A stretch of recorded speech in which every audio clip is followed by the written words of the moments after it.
Hey, my name is Attorney Walter Knopf III, and we're going to be going through what are the top 10 sins that a Social Security disability claimant could commit while in a Social Security disability hearing before an administrative law judge. Let's go through them. The first of them is lying and getting caught. Okay, so most judges are going to ask you tough questions, and you might say something that which you regret, and then all of a sudden they kind of do small concentric circles, and then you go, Your Honor, I didn't mean this, I meant this. That's not what I'm talking about. What I'm talking about is lying. Saying you were at this place when you were actually at this place. Lying. Saying you weren't working when you actually were working. Lying. Saying you weren't using drugs when you actually were using drugs. Your blood analysis, urine analysis, hair analysis, etc.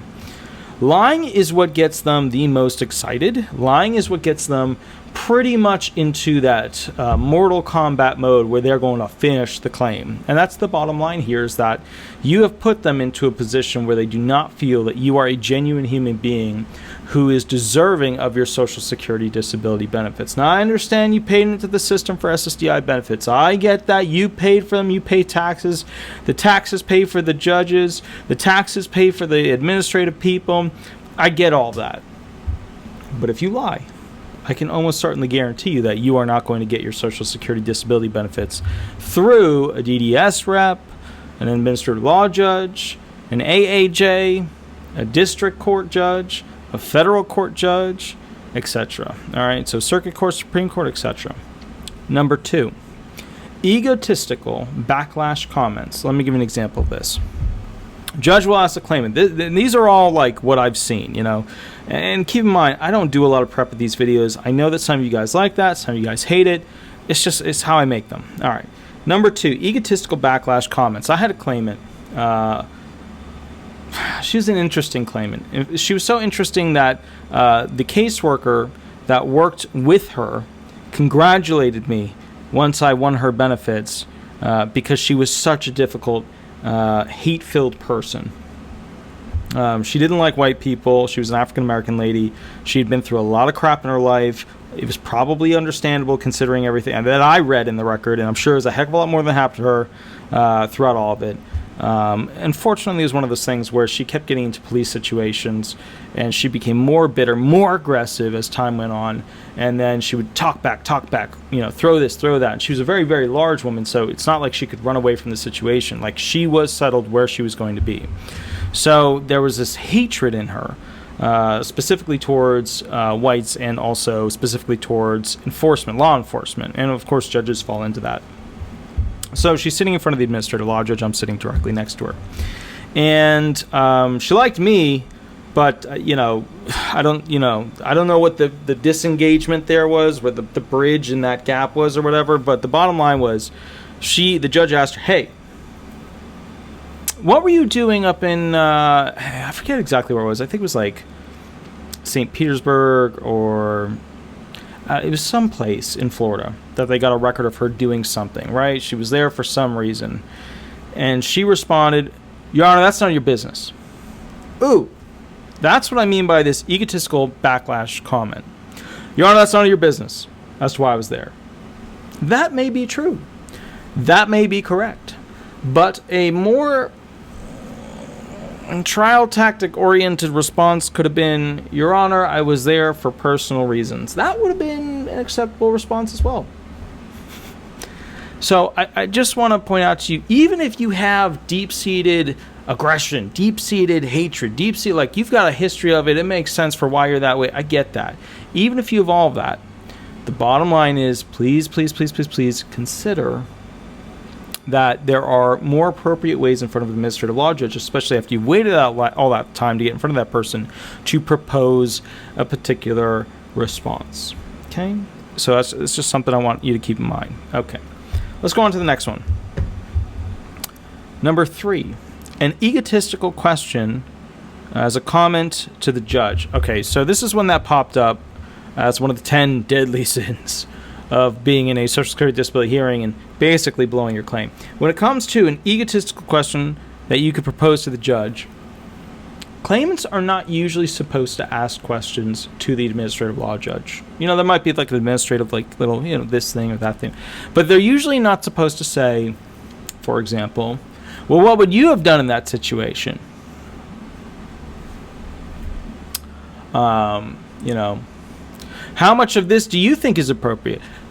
Those types of knee-jerk reaction responses are not just frowned upon, but particularly terrible when you're basically sitting with a judge who's had their 4th hearing and now they're going on their 5th hearing and everything's running 2 hours late, and there you are, present before them. The technology of the government has screwed up 4 times that day. They're now able to log into their system, but they have to take all their notes from the morning time and then put them in after work and yah. Just remember the goal. The goal is to be found disabled. In order to do that, there is a little bit of the wiggle waggle through the system. And for that reason, please, before you snap and lose your cool, even though the record says you have an anger problem, even though the record says you're bipolar, just please think of the sound of my voice saying, just be quiet, shushy. No. And here's why. It's not that I don't love you. I love you lots. I do. The reason why is I want you to be found disabled. Even if you are the person that which you are showing yourself to be, it is imperative that you realize that you are entering into a system. And that system was not designed, unfortunately, with you at the forefront. It wasn't. It was designed with the government in the forefront. You know, when we look at our military, we look at the U.S. Marshals, we look at the police, we look at the sheriffs, they're all created to protect the government that actually created them, even though we created the government. And it's supposed to protect us. They all exist to protect the government. Like, if they were there to protect us, we'd be spending a heck of a lot more money to save people that are in tough situations. Okay. So, next one. Number 4. Being long-winded. Oh, and this one is personal. This one happened this week. I had a claimant who we ran the questions, and we ran the questions, and we ran the questions.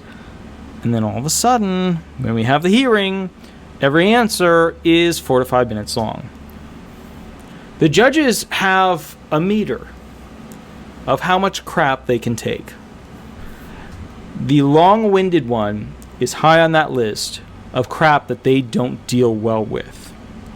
When you're answering one question of all the questions with a long answer, a story, that's fine. That makes sense, right? But if you're answering every question with a story, then you're doing it wrong. You shouldn't be taking 2 minutes to answer most questions. You shouldn't be taking 5 minutes to answer most questions. Most questions should be answered within 30 seconds. Here's how.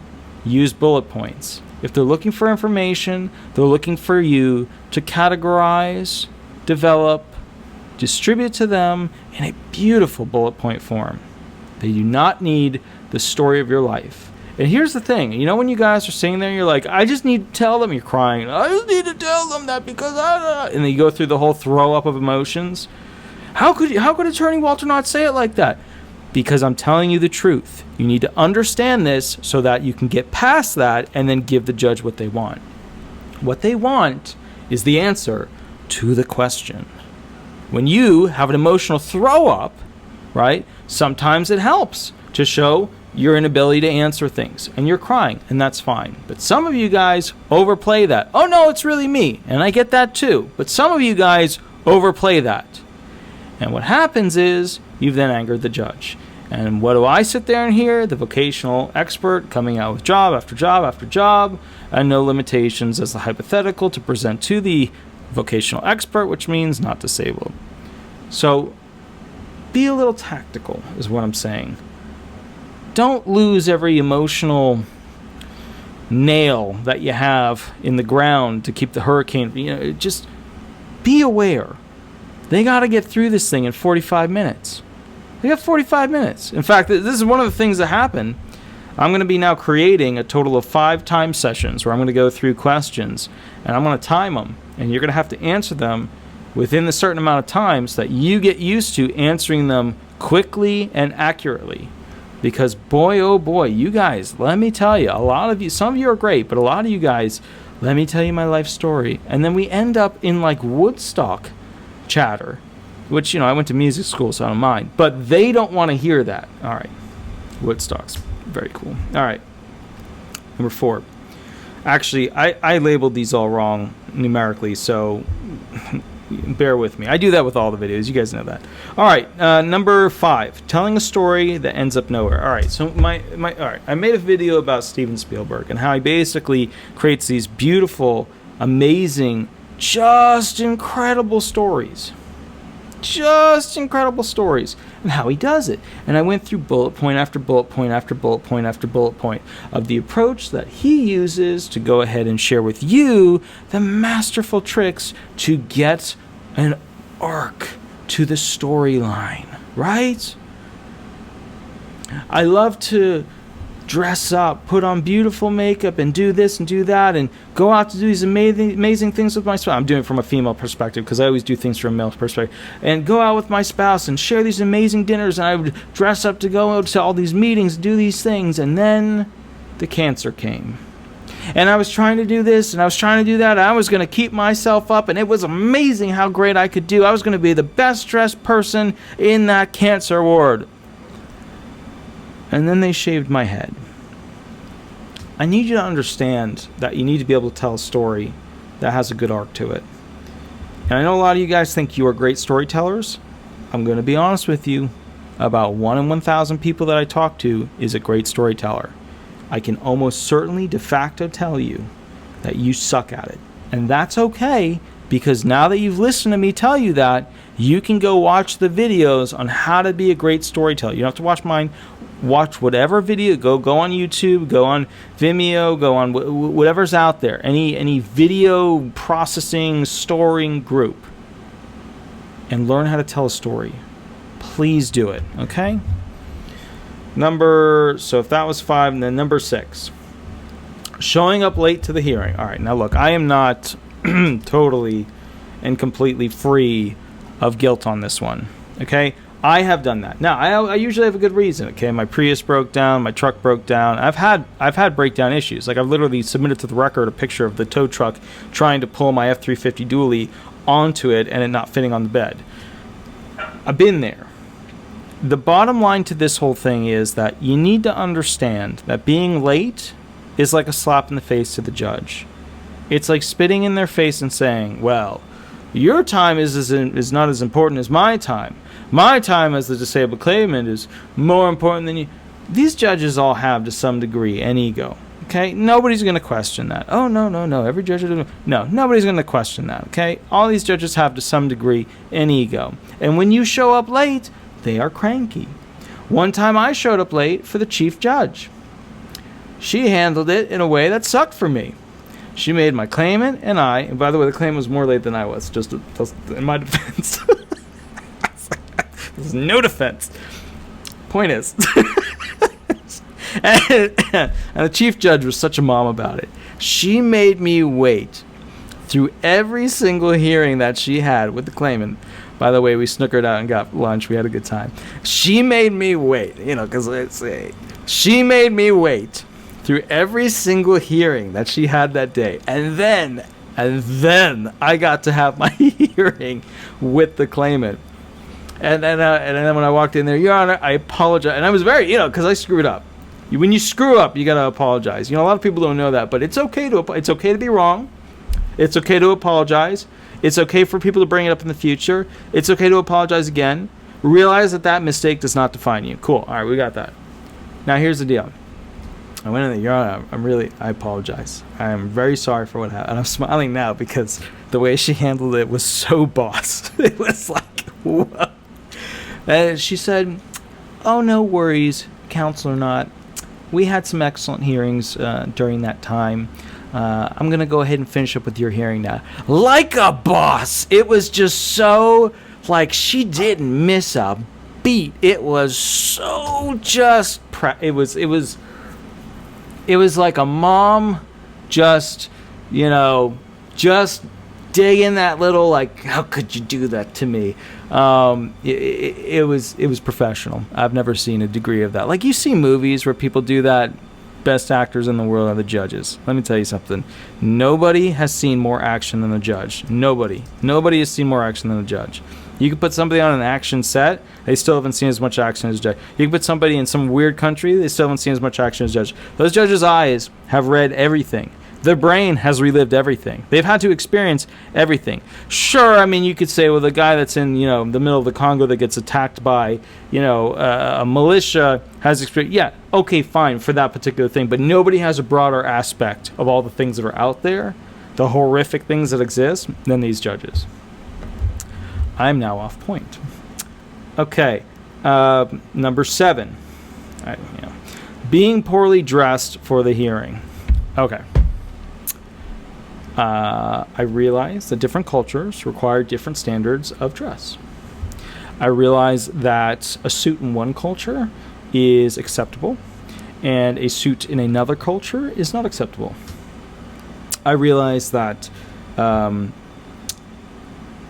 lot of people that we go in there with don't have suitable clothing. Okay? If a homeless person goes in there with whatever they have, totally fine. Okay? If you decide to jazzercise up, I mean, put the sparkle suit on. And I've had one of those. I've had a gentleman who put a suit on. I don't even know. I think they're called sequins. I think the phones are called bedazzled. But the point is, he had one of those. And he put it on. And I wanted the disco ball to just drop down every 5 minutes in that hearing, but it was not going to happen. I was not embarrassed. I thought it was the coolest thing ever. But that's because I went to music college, and I'm inherently broken as a human being. The judge, however, was surprised in a not acceptable way, and for that reason, we had a good 10-minute questioning section on how, did you come by that suit? Why did you choose that suit? How'd you button that suit? Any difficulty putting that suit on?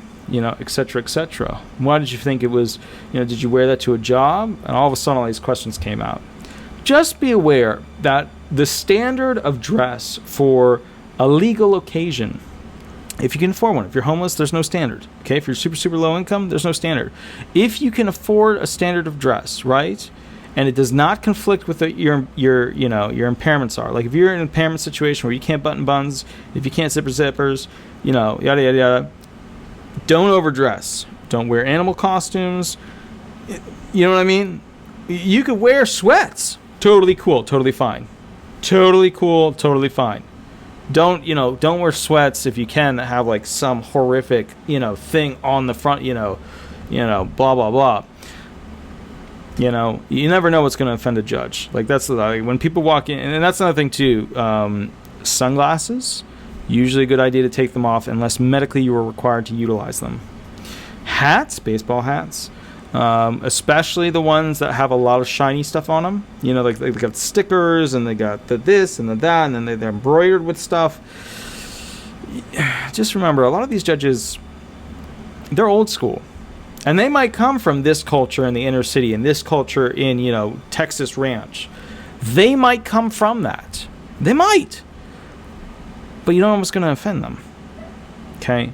So just keep that in mind. All right, let's go to the next one. Let's see. Number 8, wearing lots and lots of jewelry. Always a bad choice. Always a terrible choice.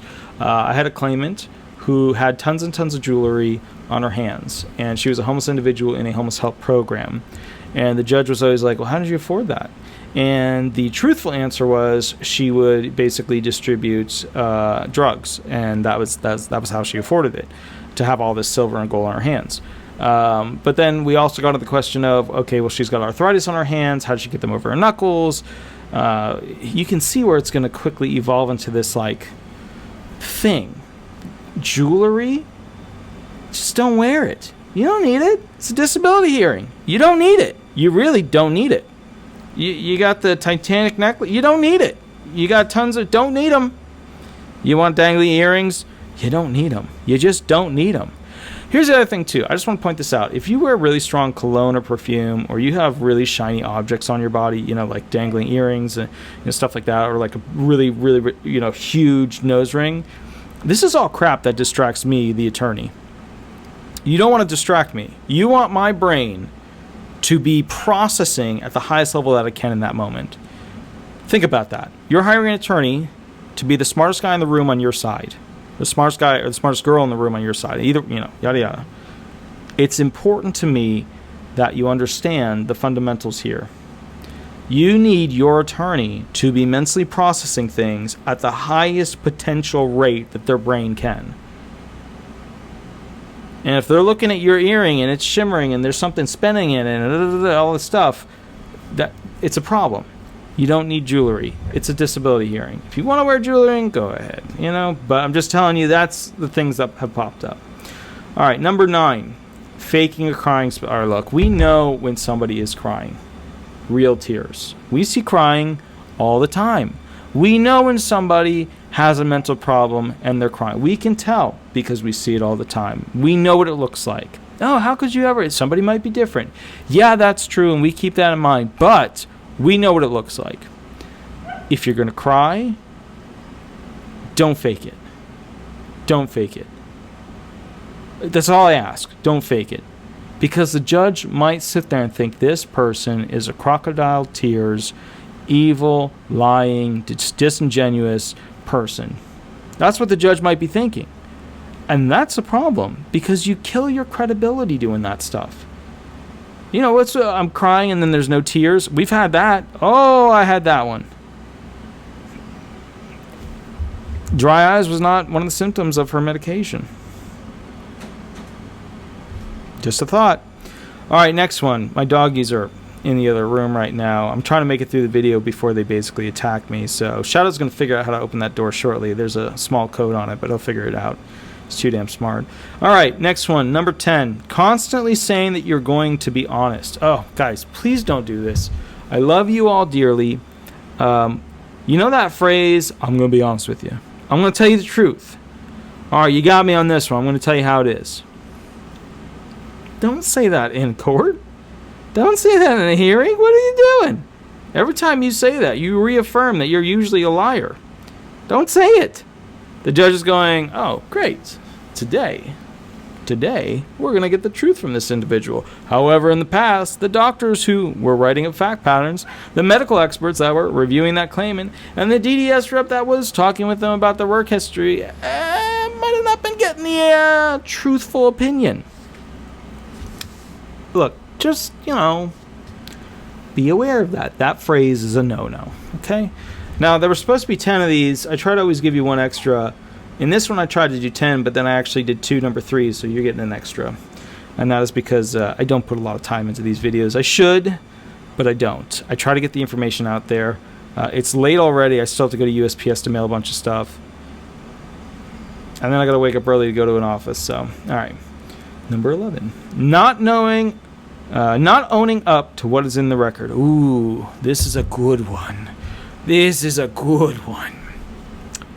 This comes in the form of many, many terrible things. Number 1, drugs. Number 2, whether or not you had surgeries.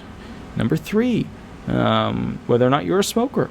Number 4, whether or not you're an alcohol abuser, etc., etc.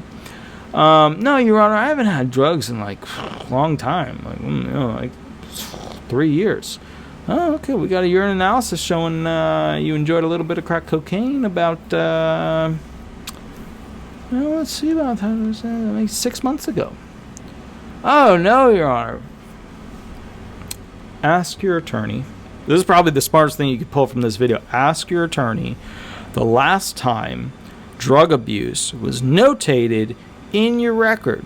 And also please remember all those times you were just telling the truth to your doctor about, oh yeah, 2 weeks ago I used a little bit of heroin. No biggie. It was like a little, it was like a mound, but it was a little mound. They write that down, just so you know. When you tell your doctor that stuff, they write it down. And then it goes on the record. And even if you don't test positive for it, it's still in the record. Just be aware of that, okay? Ask your attorney, when was the last time I had a good time? And then your attorney will say, what do you mean by that? And then you'll be like, a good time, wink, wink. And then the attorney will be like,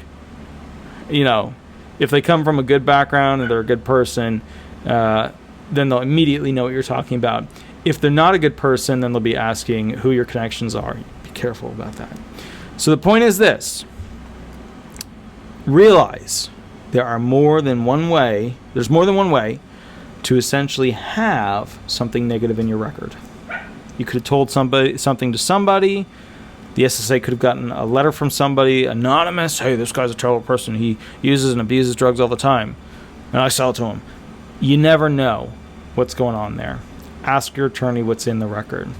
All right, guys. Now we are going to summarize by going back to the original sentence. These are the top 10 sins a disability benefit-seeking claimant, you guys, could go ahead and commit at your administrative law judge hearing.